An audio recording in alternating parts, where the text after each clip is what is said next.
Corea del Sur es un líder mundial emergente, la séptima nación exportadora más grande del mundo. Fabrican más barcos que ningún otro país. Si observamos a Corea hoy, notamos que emerge a un paso tal que casi está sorprendiendo a algunas personas. Exportan más chips de memoria y monitores que ningún otro país en el mundo.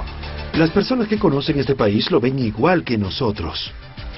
Un país muy dinámico, enérgico y que trabaja muy duro. Están diseñando nuevos sistemas de transporte. Corea del Sur se ha desarrollado a una velocidad extraordinaria. Y se debe en gran parte a la efervescente energía y el ritmo frenético de la economía y a la energía de las personas que están dispuestas a invertir allí. Y están creando arte, cine y música de clase mundial. Es emocionante que la música sea una parte tan grande de esta cultura. En los últimos 100 años, Corea del Sur ha sido invadida, subyugada y dividida. Pero en 2 generaciones ha logrado un milagro económico que ha cambiado la faz de la nación y ha puesto a este país, de casi 50 millones de personas, en el escenario mundial.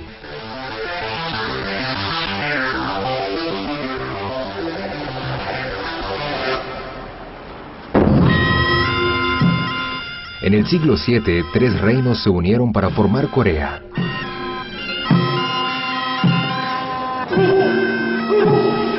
Hoy, el país está dividido físicamente como resultado de una guerra que comenzó en 1950 y nunca terminó. Los combates terminaron en 1953, pero continúa un receloso cese al fuego. La zona desmilitarizada, o ZDM, marca la división entre Corea del Sur y Corea del Norte comunista. 2 millones de soldados patrullan la frontera. Es la más fortificada de la Tierra. Ubicada en el extremo de una península, Corea del Sur tiene el tamaño de Kentucky, con Japón al este y China sobre Corea del Norte. En menos de 6 décadas, Corea del Sur ha renacido como un fénix de sus cenizas, para convertirse en una potencia económica con grandes ambiciones. En el escenario internacional ha sido anfitriona de Juegos Olímpicos, coanfitriona de la Copa del Mundo y en 2010 se convirtió en la primera nación asiática en ser anfitriona de una cumbre del G20. El presidente Lee Myung-bak recibió a los líderes mundiales para discutir asuntos económicos y sociales. Haremos lo posible por lograr un resultado factible. En los Estados Unidos, donde vamos camino a reducir el déficit... Esto colocó al país en el tope de la política internacional y resaltó las diferencias entre las 2 Coreas. Los coreanos son optimistas. No habríamos sobrevivido a la guerra y a la pobreza de no haber sido optimistas, pero creo que con una gran salvedad, que un enorme reto se cierne sobre el horizonte, que muchos de nuestros pares del G20 no tienen, y es el reto de qué hacer con Corea del Norte. Tememos que esto pueda llevar a otro conflicto que destruya todo lo que se ha logrado. Ellos han roto el armisticio en numerosas ocasiones. La más reciente fue el hundimiento no provocado de uno de nuestros barcos. Su artillería disparó sin provocación desde la isla Jeongeon. El hostigamiento, las amenazas, todo esto proyecta una sombra muy larga e incómoda sobre Corea del Sur. Corea del Norte sigue siendo un estado reservado y totalitario, gobernado por una dinastía familiar que lo ha controlado desde el armisticio. Posee uno de los ejércitos más grandes del mundo. Corea del Norte quedó igualmente devastada después de la guerra. Pero ya que posee una base industrial anterior a la guerra, Corea del Norte se recuperó más rápidamente. Incluso a finales de los años 60, los norcoreanos eran relativamente adinerados, no mucho, pero estaban mejor que Corea del Sur. Pero hoy solo alcanzan, si acaso, un 30avo de nuestro Producto Bruto. Corea del Sur es un país que fue arrasado por la guerra y esa destrucción total de la guerra le ha dado mucho ímpetu para construir desde cero. Al observar muchas de las industrias, notamos que las personas están dispuestas a tomar decisiones muy audaces, pues no tienen nada que perder. Las bases de la economía de Corea del Sur se construyeron a través de planes patrocinados por el gobierno que alentaron el crecimiento de conglomerados industriales de propiedad familiar conocidos como chaebols. Dos de los conglomerados más significativos globalmente que han dominado la economía del país son Lockheed Gold Star o LG actualmente y Samsung. Samsung se inició en 1938 como Samsung General Store, una compañía comercial que vendía pescado seco y otros productos alimenticios. Nuestra historia comienza en 1947. Comenzamos como un pequeño fabricante de crema facial cosmética para mujeres y luego nos aventuramos en otras industrias como materiales plásticos, productos para la salud, artículos domésticos y electrónicos.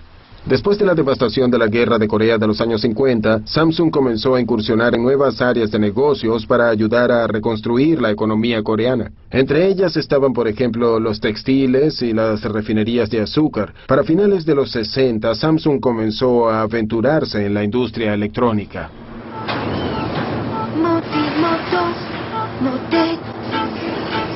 Hyundai es otro de los principales conglomerados de Corea. Su fundador, Chung Yu-jong, nació en una familia campesina. Es la personificación de los empresarios surcoreanos de la posguerra.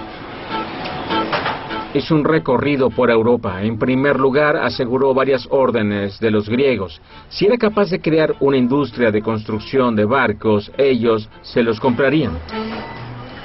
Basándose en eso, viajó luego a Londres, donde se reunió con un escéptico banco Barclays y les dijo que los coreanos construirían barcos. Y el carisma de este hombre persuadió a Barclays de que debían financiar su proyecto. Y de la nada regresó al pequeño pueblo pesquero de Busan, construyó artilleros, comenzó a construir barcos y en poco tiempo los coreanos eran los mayores constructores de barcos del mundo. Corea del Sur aún es el mayor constructor de barcos del mundo y el Triple E, será el barco más grande del mundo. Corea del Sur hará 10 de ellos a un costo de $1.900 millones.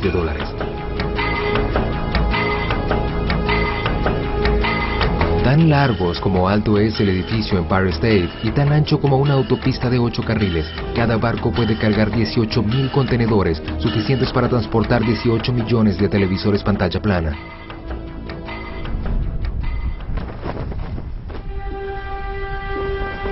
Aunque la economía ha crecido exponencialmente, el viaje político de Corea del Sur hacia la democracia ha sido más tumultuoso. Una combinación de gobierno militar, dictadura, juicios por corrupción y asesinatos ha acosado al país. Los efectos de esta inestabilidad política pueden verse incluso hoy, cuando sus parlamentarios discrepan de modo espectacular. El ascenso industrial de Corea del Sur ha sido menos volátil, pero menos retador. La industria pesada y las industrias de trabajo intensivo como las textiles fueron la base de la nación en los años 70. Pero su vecino Japón tenía una reputación insuperable en autos, electrónica y aparatos deseables. Corea del Sur quería lo que ellos tenían. Hay que admitir que Corea tenía un pasado sombrío en cuanto a su relación con Japón, pues los fines de semana los técnicos japoneses ganaban algo de dinero extra al venir aquí y venderle secretos a los coreanos. Corea se convirtió en maestra de la tecnología imitada, pero eso no significa que no fuese innovadora. Se hizo muy poderosa usando el control de la gerencia, costos y sistemas de producción, y se volvió una poderosa seguidora rápida. La velocidad de emparejamiento de Corea del Sur en los años 80 fue meteórica. Se convirtió en una de las economías tigre de Asia y un imán para el dinero. Las inversiones en la economía fueron enormes, tanto extranjeras como domésticas. Pero para finales de los años 90, la relación entre los bancos, los conglomerados y el gobierno creó una burbuja de inversión. En 1997 esa burbuja reventó y Corea del Sur quedó en bancarrota. La crisis financiera asiática de finales de los 90 fue muy dura para Corea. Cerca de 20% de los grandes conglomerados fracasaron. Muchos otros estaban en una difícil condición financiera. Corea del Sur necesitaba una fianza de $58.000 millones. El Fondo Monetario Internacional intervino, pero deseaba cambiar el amiguismo que ayudó a crear la crisis. Corea del Sur había sobrevivido a la ocupación y a la guerra para convertirse en una de las principales naciones comerciantes del mundo. ¿Podría hacerlo de nuevo?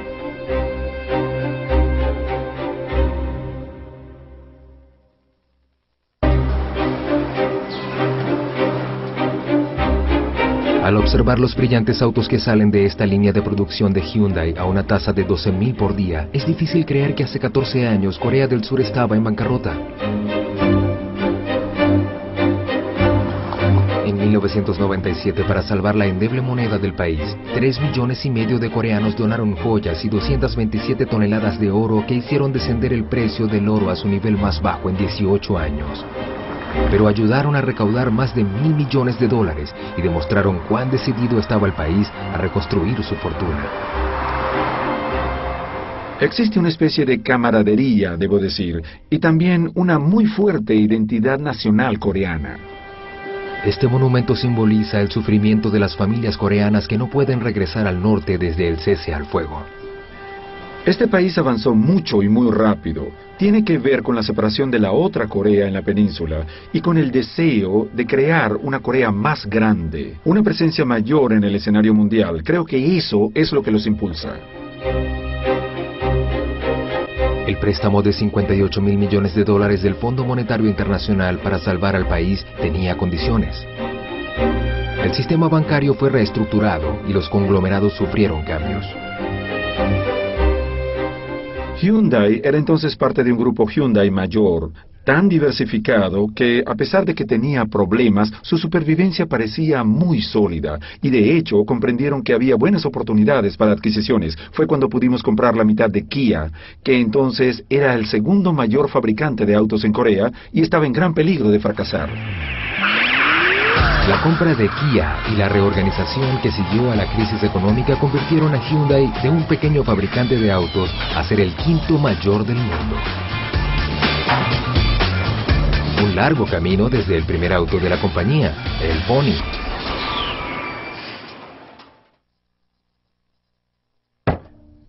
Era una especie de juego de piezas. Era casi las Naciones Unidas de los vehículos. La fabricación y la ingeniería eran del Reino Unido.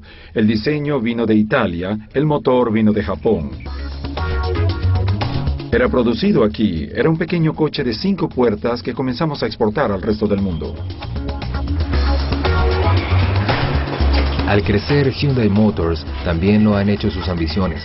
Ahora la compañía está a la par de algunas de las marcas más prestigiosas de Europa, como BMW y Mercedes-Benz.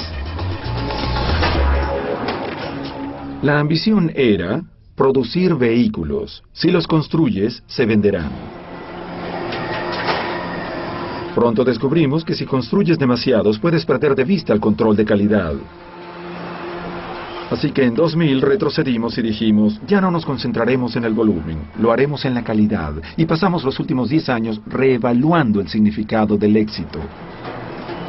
Ahora creemos que el éxito no significa necesariamente ser el número 1. La meta ahora es ser el mejor fabricante de autos del mundo. Y si lo hacemos, las ganancias llegarán solas.